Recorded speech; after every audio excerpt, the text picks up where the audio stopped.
1월 18일 말씀입니다. 오늘 주제는 믿음으로 말하라입니다. 믿음으로 말하라. 성경 구절입니다. 기록된 바 내가 믿음으로 말하였다 한 것 같이 우리가 같은 믿음의 마음을 가졌으니 우리도 믿었으므로 또한 말하노라. 고린도후서 4장 13절입니다. 캠프 목사님과 사모님이 음식을 놓고 식사 기도를 할 때마다 사모님은 웃음을 터뜨리곤 하였습니다. 그리고 이렇게 말하는 것이었습니다. 나는 치유를 받았습니다. 하나님의 말씀은 내가 치유되었다고 말합니다. 내가 안수를 해 드린 지 열흘째 되는 날의 모든 증상이 사라졌습니다. 나중에 사모님께서 이렇게 말했습니다.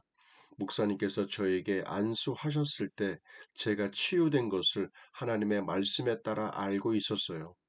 하나님의 능력이 저에게 임하였어요. 하지만 몸의 모든 증상들은 그대로였습니다. 보세요. 이 사모님은 만일 내가 치유되었다면 왜 아직도 여기에 앉아 있는 거지? 라고 이성적인 추론을 할 수 있었을 것입니다. 이성적인 추론을 통해서 치유를 받으려고 할 수도 있었을 것입니다. 그런데 사모님께서는 하나님을 찬양하기 시작했습니다. 사모님은 이렇게 말했습니다.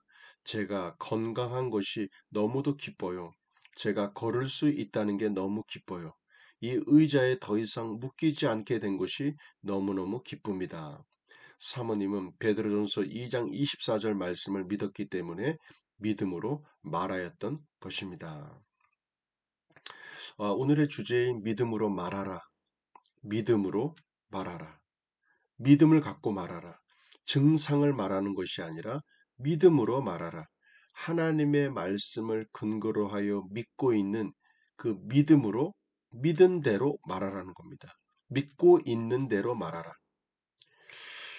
이 원리는 굉장히 중요한 영적인 원리입니다. 우리는 이 치유만 보더라도 아픈 증상을 말하고 내 몸의 통증을 말하는 경우가 많습니다. 근데 여기에 나오는 캠프 목사님, 사모님에 대한 간증처럼 이분들이 어떻게 말하고 있습니까? 증상을 지금 당장 아프고 있고 내가 움직일 수 없고 걸을 수 없다라고 하는 그 증상을 말하지 않고 베드로전서 2장 24절의 말씀을 근거로 나는 치유받았다. 건강해지니 너무 기쁩니다. 나는 걸을 수 있게 해주시니 감사합니다. 나는 너무 기쁩니다. 나는 더 이상 의자에 묶여 있지 않습니다. 이렇게 믿음의 말을 했다라는 겁니다. 성경의 말씀을 근거로 믿음의 말을 하다 보니 열흘째 되는 날 그 믿음의 역사가 나타나기 시작했다는 것이죠. 이게 이 놀라운 영적인 원리입니다. 여기선 단순히 치유에 대한 영적인 원리를 말하고 있지만 다른 것들도 동일하게 다 적용되는 것입니다. 치유와 또 물질에 대한 부분도 또 환경에 대한 변화도 어떤 삶에 있는 이유 가운데에도 성경에 나오는 말씀을 근거로 하여 믿고 있는 대로 말하는 훈련. 그래서 그들의 말이 바뀌게 되는 것입니다. 에베소서 말씀을 보게 되면 우리의 입술 가운데, 우리의 말 가운데는 축복과 저주가 함께 들어있다고 말하고 있습니다. 예. 그래서 처음 인간에게 아담과 하와를 통하여 죄가 들어올 때 그들에게 임하였던 잃어버린 큰 권세 중에 하나가 바로 이 입술의 권세인데 바로 축복을 말하지 않고 저주를 말하고 있다라는 겁니다. 그래서 우리가 이 믿음의 말, 믿음의 고백, 성경 말씀대로 생각하고 말하고 고백하는 훈련, 이것이 굉장히 중요한 영적인 훈련임을 우리가 알 수 있게 됩니다. 교회를 오래 다니는 것이 중요하지 않고 그의 말이 얼마만큼 믿음의 말로 바뀌었는가가 중요합니다. 우리가 신앙의 포커스나 훈련의 포커스도 그의 말에 집중되어야 한다는 것을 꼭 기억하시기를 바랍니다. 우리 큰 소리로 고백하기 함께 나가봅니다. 그가 채찍에 맞음으로 너희는 나음을 얻은 베드로전서 22장 24절에 기록되어 있습니다. 만일 우리가 치유되었다면 나는 치유가 된 것입니다. 나는 나음을 얻었습니다. 나는 건강합니다. 나는 건강이 아주 좋습니다. 내가 전에 할 수 없었던 일들을 이제는 할 수 있습니다. 내가 치유된 것이 너무도 기쁩니다. 자, 우리 나는 그리스도인이 내가 무엇을 가지고 있는지 압니다. 우리 함께 봅니다. 죄를 제거함은 나의 것입니다. 다른 말로 죄 제거라는 말을 죄 사함이라는 말과 같은 뜻으로 사용하면 좋을 것 같습니다. 죄를 제거함은 나의 것입니다. 나의 죄는 제거되었습니다. 나는 의인이고 더 이상 죄인이 아닙니다. 만일 내가 죄를 지으면 나는 자백함으로 빨리 정죄해서 빠져나옵니다. 나의 죄는 깨끗이 제거되었습니다.